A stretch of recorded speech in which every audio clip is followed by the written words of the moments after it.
Handicapper Steve here, handicapping the racing from Del Mar Racetrack here on closing day, Sunday, the 30th of November, 2025. Gonna look at the stakes races on the program from Del Mar, but before I get on to that, remember to please follow me on Twitter at Horse Racing Kit 5 for more selections for race courses around the world, and I mean it around the world.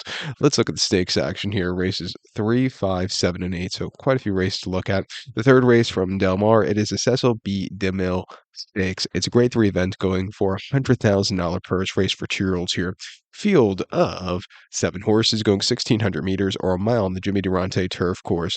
My top selection in this one, I'm going to go with the number 1 horse, Proton. I'm going to go 1735 in the superfecta, 1735 super. Top selection of 1 horse Proton. This two-year-old by Astor here. Grand Motion trains. Juan Hernandez gets the mounts.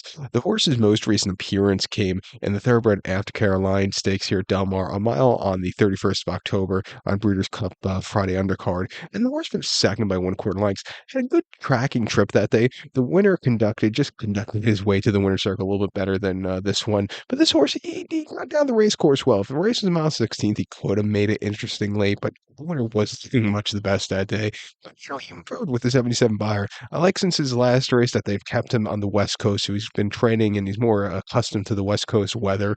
I think second off, should really run a good race. He ran two back in the Laurel Futurity at Laurel, mile 16, 27th of September, and he won by length that day. And he had, again, a dream tracking trip. He was a little bit wide and was a little bit rank early on, but after he settled down the back stretch, he really came home clear. That was a good victor at 70 cents of the dollar. And then on debut, Colonial going 5.5 on the outer in a main special weight. He won by 3 lengths, and again, he did everything right. Late. He was a little bit traffic trouble early on, but after that, he really ran terrifically. Training well locally, gets a very good poster for this turf course. I think you win. I think the second likeliest one was a 7 horse, no nay nay for John Sadler and Flavian.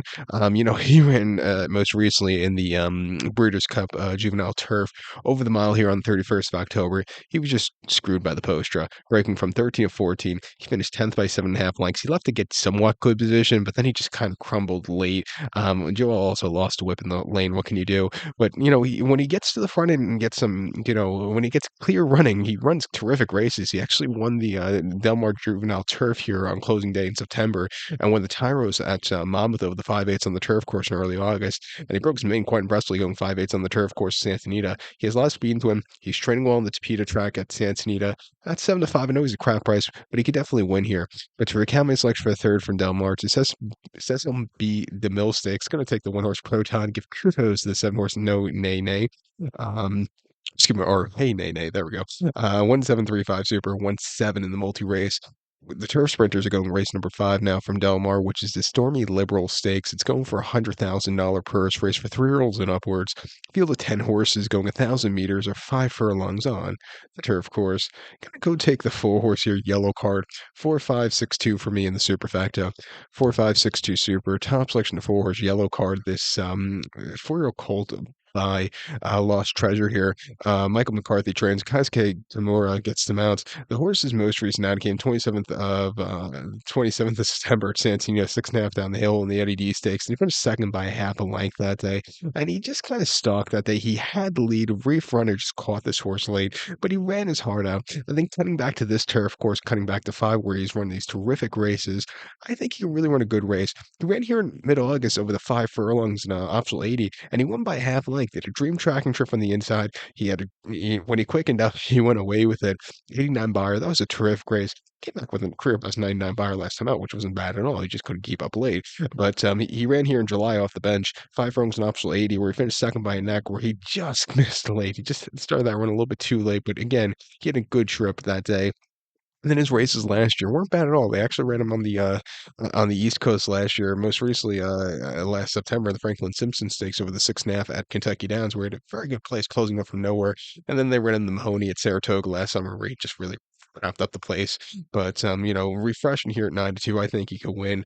I think the 5 horse here, Sorrento Sky for Flavian and Phil Diamato could win also. Another horse, he skipped the Breeders' Cup, ran most recently in the Eddie D, ran an okay third place finish where he was gaining some ground late. He ran the Green Flash here back in the fall, back in the summer, where he again just had a bit of a trouble tripping with a bunch of horses there.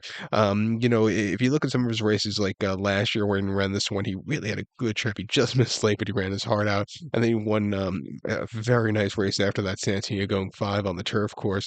If he runs some of those races, I think he can win. Training well on this turf course, I'll give him a shot 5 to 1 on the ticket. But to recount my selects for the fifth from Del Mar, it's a Stormy Liberal. Going to take the 4 horse yellow card. Give kudos to the 5 horse Sorrento Sky. 4-5-6-2 Super. 4-5 in the multi race to the seventh race. Featured seventh race from Del Mar. It is the Matriarch Stakes. It's a Grade 1 event going for a purse of $300,000. Race for fillies and mares, 3-year-olds and upwards. We have a field of field 10 horses going 1,600 meters or a mile on the turf course. I'm gonna take the 1 horse Maduro as a top selection. I'm gonna go 1968 in the superfecta. 1968 Super, top selection 1 horse Maduro. This 4-year-old filly by honor code. Peter Urton trains. Umberto Rispoli gets the mount. The horse's most recent outing came in the Grade 3 Goldacova here at Del Mar, a mile on the 1st of November. He finished third by 1.5 lengths that day and had a very troubled trip around the turns. He was very wide. He had to check a few times, and that probably cost him the victory that day. I think with a better trip on this turf course here today, I think this horse could keep up and run a terrific race.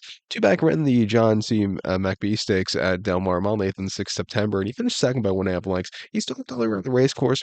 The winner just had the jump on her, maybe didn't want to go the mile in the eighth, but she ran her heart out that day. And then the Yosemite Stakes here at Del Mar, a mile on the 20th of July. It was the horse's first start since last December, and she won by 1.25 lengths that day. Had a bit of a rank and wide trip that day, but she flew home clear, 92 Buyer. I thought that was a very respectable race. And then last year's American Oaks at Santino, mile and a quarter on opening day. She finished third by 3.75 lengths that day, and she just couldn't get out late. Maybe she didn't like the mile and a quarter either. I do think her race over the mile had been better. Prior to that, a very good place in the autumn mistakes here, and then a very good place in last year's Del Mar Oaks. Refreshing back to this turf course 6 to 1 with a better trip. I think she could win. I think the 9 horse here, Segesta for Juddmonte, Chad Brown, and Flavien Cohen also ran most recently the First Lady at Keeneland over the mile on the 4th of October, where she finished second by a neck, and she was very wide. She just missed late. Simply in front was in front of her at the wire, but this horse ran just like a winner, 91 Buyer. Kind of digressed in the Buyer speed figure from the previous race, but still ran her heart out. Again, prior to that, the Ladies Turf at Kentucky Downs over the mile, she finished second by a half length, where again she had a very wide trip, which probably cost her that day, but she was gaining. 98 Buyer, career best Buyer that day. Again, she ran her heart out. And then the matchmaker at Monmouth over the mile and eighth, winning by a neck. Not the strongest Buyer for her that day, but she really came home clear. If you look at some of her races, she's run terrifically. Since breaking her maiden last year at Keeneland, come back to win the Wonder again. Had a very good place in last year's Belmont Oaks. Back to a mile. Like that, there's been time between races. 7 to 2. I think she could definitely win. We'll use her in the pick four. But to recount my selection for the 7 from Del Mar, it's a Grade 1 Matriarch. Going to take the 1 horse Maduro. Give kudos to the 9 horse Augusta. 1968 Super. 1-9 in the multi race. The eighth event from Del Mar, it is the Bayakoa Stakes. It's a Grade 3 event going for $100,000 turf. Purse race for fillies, mares, 3-year-olds and upwards. Field of 9 horses going 1,600 meters or a lap around the main track, which is a mile in circumference. I'm gonna take the 4 horse Hope Road, 4-3-7-8 for me in the superfecta. 4-3-7-8 super. Top selection 4 horse Hope Road. 4-year filly by Quality Road. Bob Baffert trains. Juan Hernandez gets them out. Tried picking against Azores, but it was kind of hard not to pick her because she's done everything right. She's run terrific fast races that can beat these horses easy. Most recently, though, in the Breeders' Cup Filly Mare Sprint at Del Mar, 7 furlongs 1st November, she finished third by 6 lengths, where she just kind of gave in. It was her first start in a little bit of time. I do think she needed the race. I think a lesser quality race back to a mile here today. She's going to be in a better spot to win. She ran the Ballerina 2 back at Saratoga, 7 furlongs 23rd of August, a race that were flying up front, but this horse tracked. She got the lead. She quickened up nicely, winning by 2 lengths with a 100 Buyer. That was an impressive race. Maybe it took a little bit out of her between races there, where she just couldn't keep up in the Breeders' Cup after that. But prior to the winning colors of Churchill with the 6, finished third by 4.25 lengths, where again she just kind of was flat that day, a little bit flat in the Derby to the distaff. But if you look at some of the races last year, she ran terrifically. in Southern California, and she loves this track. She's 7 for 3 on it. She won a very nice Hopsel 40 sprinting here last August. Came back to win the Torrey Pine over the course and trip, and came back to win last year's Bayakoa Stakes very easily with a 94 buyer by a half length on Brewers Cup weekend of 24. Since then, they were just running her against some very tough competition, where she's excelled in. She actually, when her race in the ballerina was impressive, beating home the eventual distaff winner. But I think refreshing, here back to a mile trip, I think at 3 to 5, she's a likely winner. What more can I say? But to recount my legs for the eighth now from Del Mar's to Bayakoa, I'm going to take the 4 horse Hope Road, 4-3-7-8 Super, and I'm going to single Hope Road in the multi race, which I know a lot of people probably are also. With that being said, good luck to all, and please follow me on Twitter at Horse Racing Kid 5. Good luck, everyone.